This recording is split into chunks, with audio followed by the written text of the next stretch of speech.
Yo, we live? Yeah. Oh, that's a crap. It's crazy. You missed the first one. Hey, sister, what's your nationality?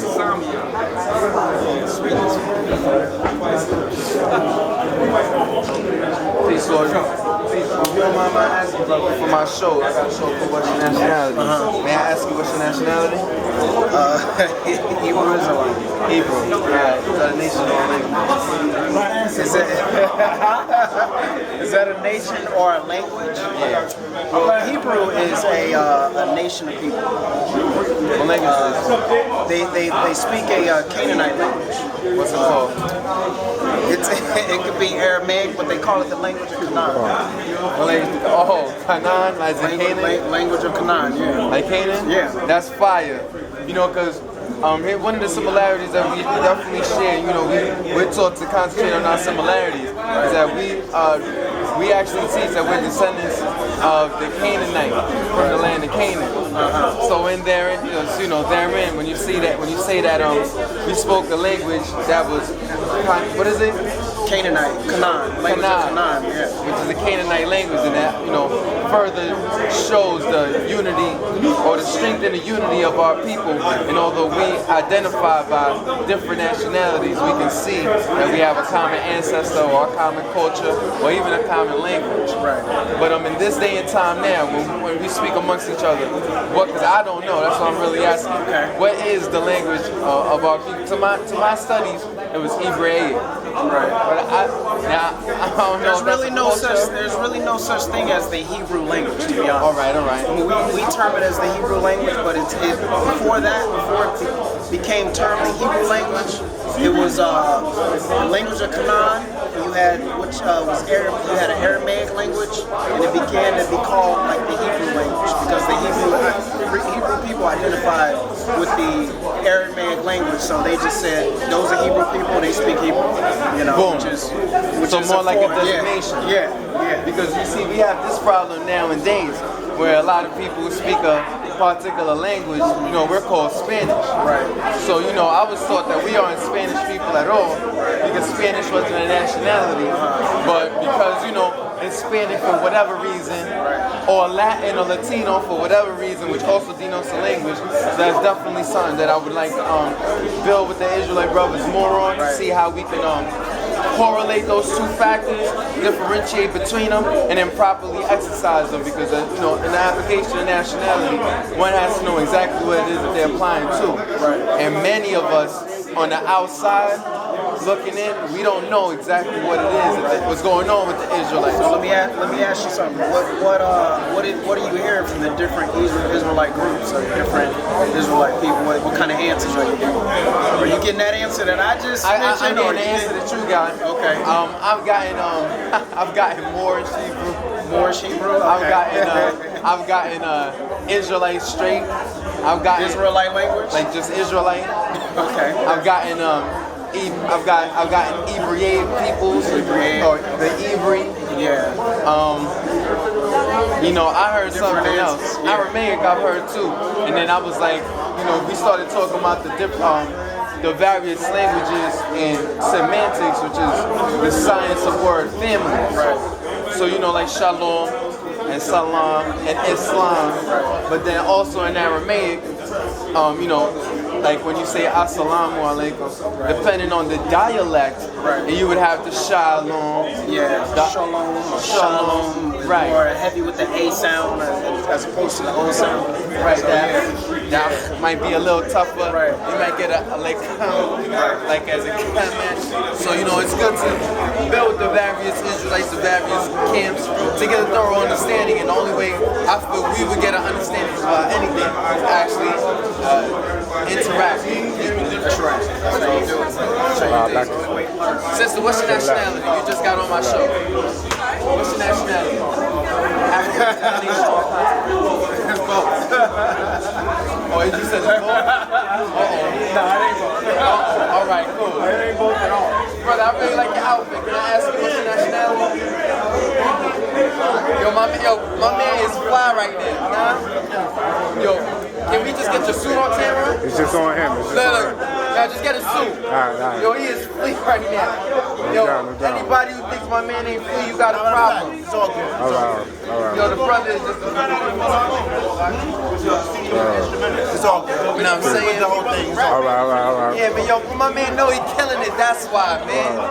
Yo, but that's a beautiful thing, you know, and one thing that I like to put on my show is, you know, a positive example, especially for the youth who watch. Because when they see us dressed like this or dressed like that, it's not just saying that we king or saying that we royalty, but actually moving in accordance, dressing like it, and then we showing our actions by the way we treat each other that we royalty. Absolutely. So I appreciate that time and like your get up too, my brother. Thank you, brother. This is the get up in case I gotta get down, you heard? Appreciate you. All right, man. No problem. Oh, problem. Yo, before I continue this brother right here, I have a very high esteem of this brother. You know what I'm saying? He's constantly on the battlefield doing his thing, and I love to see him every time I come out to one of these events. Brother Nasi, and he's my Facebook friend. Word. If I may ask you, brother, what's your nationality? My nationality, I'm a Hebrew, and I also acknowledge myself as being a Moor.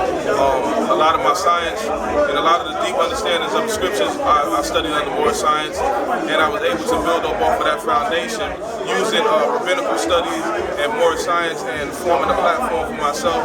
But that was a lot of my foundation. So if you email me, my email is Hebrew Moor, because I understand the power that we had when we was in Europe and what we did. You got a lot of Hebrew scholars such as Rambam and a lot of other scholars that did things. And if you read The Rise and Fall of Paradise, you see that the Hebrews helped the Moors get inside of Europe. That's a good book to show you that, to help establish.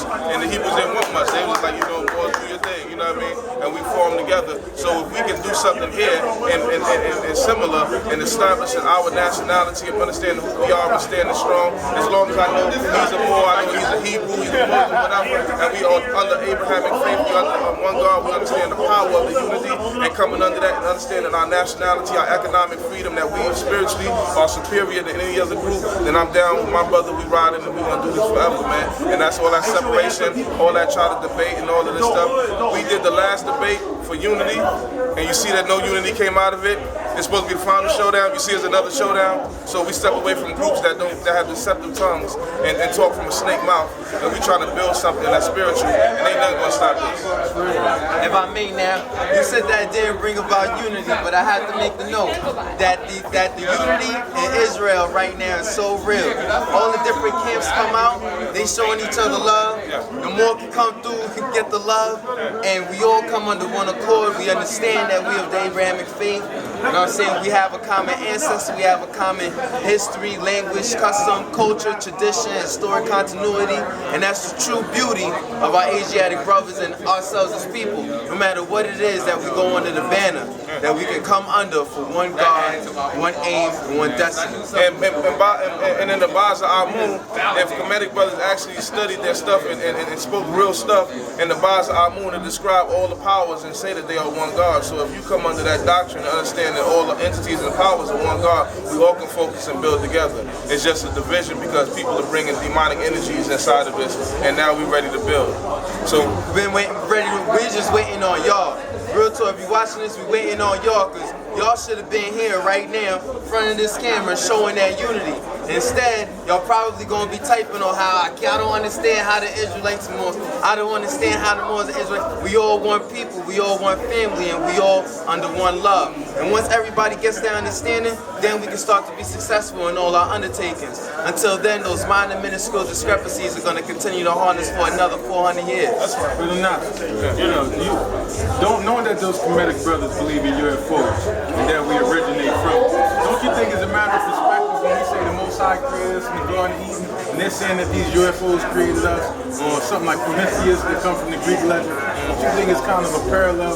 So why brothers ain't banging them home on that understanding as compared to the creation story, with these brothers coming with, we was created by aliens? Well, they have a similar creation story, they have a similar flood story, they have a lot of similar stories, but they don't bring it forth to the people because they can't romanticize it like they want to.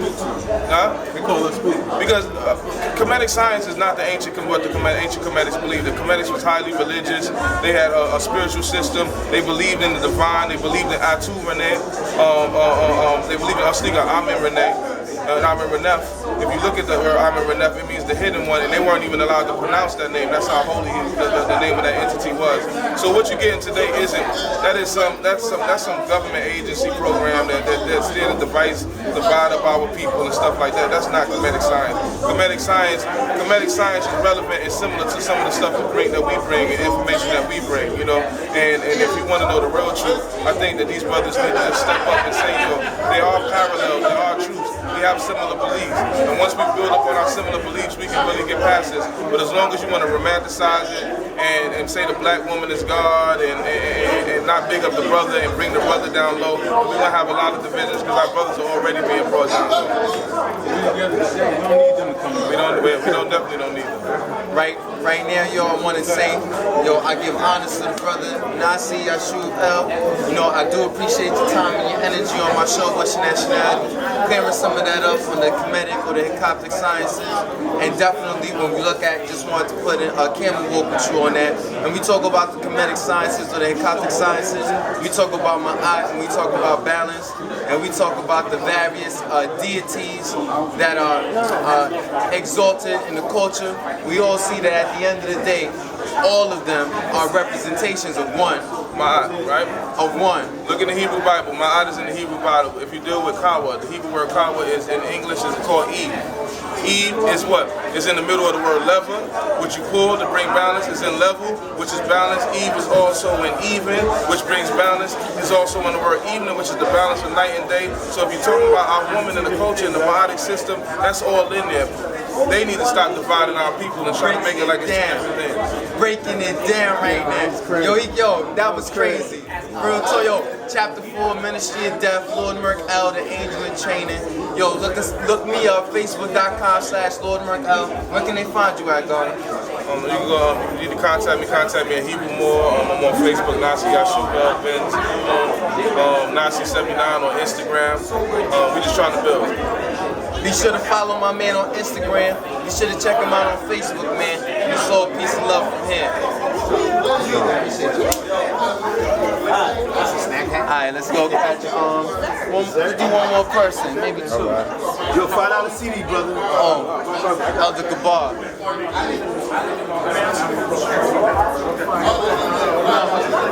What's the nationality, man? $5 CD.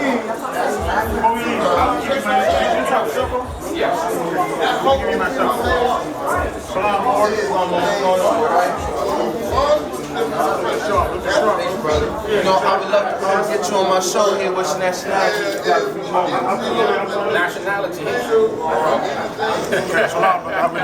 Islam, brother. What's your nationality? I am a Hebrew Israelite of the tribe of Simeon of the seed of Abraham. Bring it out. Now, when we say Hebrew, right, is that a people or a language? Hebrew is our language.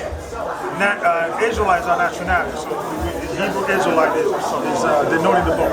Okay, because what was brought to my attention was that when we refer to ourselves by languages such as Spanish or Latin and etc., as we do in a common day, would be a misnomer, similar to how we call ourselves Hebrew as a language, but then have a separate culture and separate name for that culture that would be distinct from the nation. Now, when we say Israelite as our nationality, and for our viewers, in layman's terms, please describe how that relates to us in a legal sense here in America. Okay. The law that I go by is the law of my creator, the forefather, not about the law that was established by man. So the law of my creator, our father Jacob, our forefather Jacob, fought with an angel. And that angel, after that struggle, blessed him and called his name Israel, which means Prince of the Powers. Okay, so he established that sovereign nation. That sovereign nation was established by the Heavenly Father. And the Heavenly Father sent forth an angel and named our father Jacob Israel, the Heavenly Father. So our law, our decision is in the scriptures. It's not anything outside of that in regards of establishment of government and what they have established in regards to what they recognize a nation, what they recognize as the nationality. We go by the scripture because that's our constitution. So from that perspective, I hope that answers your question. No, yeah. When you say the scriptures, you mean the Bible. The Bible. And so when we go into the Bible, the Hebrew scrolls with the word called the Bible. the Hebrew scrolls, which were called the Bible. Yeah. So so that law that came, that was in the you talking about the Torah or after Torah, we call the teaching. The Torah came down from Mount Zion by Moses, Right. by the Heavenly Father. He gave it to Moses to give it to the children of Israel. That's our Constitution. Okay, because in America, the American law actually does recognize that as law, and it recognizes the Bible and the scriptures in it as a portion or part and parcel of the supreme law of the land. So when you say that, your law is found in the Bible, that's absolutely correct. And America has codified portions of the Bible in order for the people who are inhabitants and citizens of the country to benefit from it, from their maximum capacity. So now, Let me just back up on what you said. That's nice and pretty that the Most High recognize. The America recognize the Bible and things of that nature. they had to. But we don't care because we have it to a higher power, the Creator. Right. So we outside the American culture. The Scripture says, "Be ye separate, okay, and follow me." So therefore, we understand that we in this world and we is waiting for our Creator to come back and validate the true Prince and Governor and Ambassador of the Heavenly Father to rule to govern this world. So it is nice and a cute thing that America has acknowledged, but we don't need their acknowledgement. Sure indeed. Okay, we go by the Most High acknowledge us. That's all. That's sufficient for me. Now, in a practical sense, while we live here, you still have to pay money for a Metro card. You still got to pay for gas. If you want to drive, you're going to need to go to the DMV and get a license. If you want to get workers' compensation, you require a Social Security number. Things of that nature. So, at the end of the day, you're still going to have to interface with the American government in some manner. Absolutely. Now, what I'm saying is, can you explain to us the legal benefits of being an Israelite and dealing with the American government as so? Or are you saying that being a Hebrew Israelite is merely, it's like it's a culture, but it's not applicable in, everyday interface with the countries or various countries? Well, as you know, religion. As we know, religion is the last frontier that the government cannot touch. Right. I could be a racist, a sexist, any ethnicity. Can't be a terrorist. Right, can't be a terrorist. And we're not. But we could have any law and say, I cannot accept this type of behavior or this type of lifestyle because my religion prevents me from that. That's so right. religion is the last frontier of defense against any tyranny, any government. Right. Okay? And the Creator has set it up that way. So yeah, we have to play these games and we have to play our mentor card when we go to a train and a bus and all that and things of that nature. But the most the Creator has set it up that we can be protected by His word.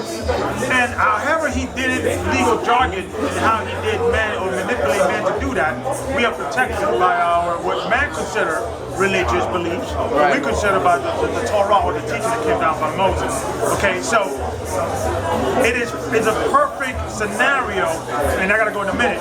It's a perfect scenario that when we establish and say, I can't do that because against my religion. Right. And I use those legal terms because that's what people understand. But we are not a religion. We are nationality. We are race. We have our culture. Nationality with the religion, which is Judaism. Exactly. Okay. What the world called Judaism. What the world calls Judaism. And we could use those jargon to have people understand what we're all about. But the bottom line, our principle is the best defense for our liberation and have legal separation of any what we consider immoral behavior.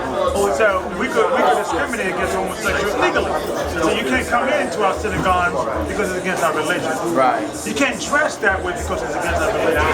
Okay, so the Heavenly Father has set up the scenario because He's really the chess, the player. We're the chess. Just the pieces, right? Just the pawns. Okay, and He's giving us these tools to navigate legal terms and things of that nature. I don't have to be a lawyer to say, yeah, you can't come to my church if you dress that way or you act that way or you live this certain lifestyle because it's against my religion. Right. So the Bible is the perfect two, for our deliberation of our people. It always been, when you look at into historical and history, our brothers and sisters always gravitate towards the Bible for our liberation and use the Bible as inspiration to liberate. So I gotta go to men because we gotta do Yeah, go ahead, because I know that but I know you. I just want to thank you. You always come and build with us, brother. Right. You're a good, sincere brother. So keep doing what you're doing, brother. Thank and you. hopefully it's gonna all work out. Yes, sir. Okay, sure. And I appreciate the insight for our viewers. Okay, thank you, And brother. taking that time. Okay, bless you, brother. Okay. Peace and love. Bless you. All right, no problem. Anything you want to say to the camera? Oh yeah, peace and love to all my Asiatics, man. I love you all. Be sure to check out facebook.com/Lord Murk-El, LORD-MURKEL. Be sure to check out my show, What's Your Nationality? Go to YouTube, Angel Training Court, CORPS. And my nationality is Moorish-American, early, Islam. Sister, you want to be on the show right quick? Now you show what's your nationality? All right, we're going to get right back into Mel. You want to tell them what your nationality is? I don't know. Just say Moorish-American. It's all right. No, I'm the original woman of planet Earth. That's why I am. I don't attest to any titles because we represent every culture, every ethnic group, everything. Yo, we going to get her a turban with a pen anyway. She'll be all right. Yes, I'll represent for my brother. Red. What's good? Oh, my nationality? Moorish-American. What's going on? Mind if I catch you on the show, ask you a few more questions? No. You like to put people on the spot. Nah, what you mean? The show's about to start back up. What's up? I can catch you later. Look, they on deck. Come on, man, right there. A few seconds. I won't even go home, I promise. No, but I really gotta go back inside. So maybe later. No. All right, later. All right, later. Yo, she did me like polite right just. All right. Yo, check me out. Appreciate your time and energy checking out my video, man. We got a lot more coming up. Be sure to check out facebook.com/Lord Murk-El. I keep saying that. Check out mkt.com/Angel and Training NO1. Got a literature up there. For you leave a donation, I'll send it to you. Everything from different dictionaries, different American history, Asiatic history, whatever, and just references so that we can continue to learn, build up on our knowledge. I'm definitely looking forward to talking to Brother Divine Prospect about that debate. And I'm about to go over there and ask some of those people over there what's their nationality. Peace. Stop it.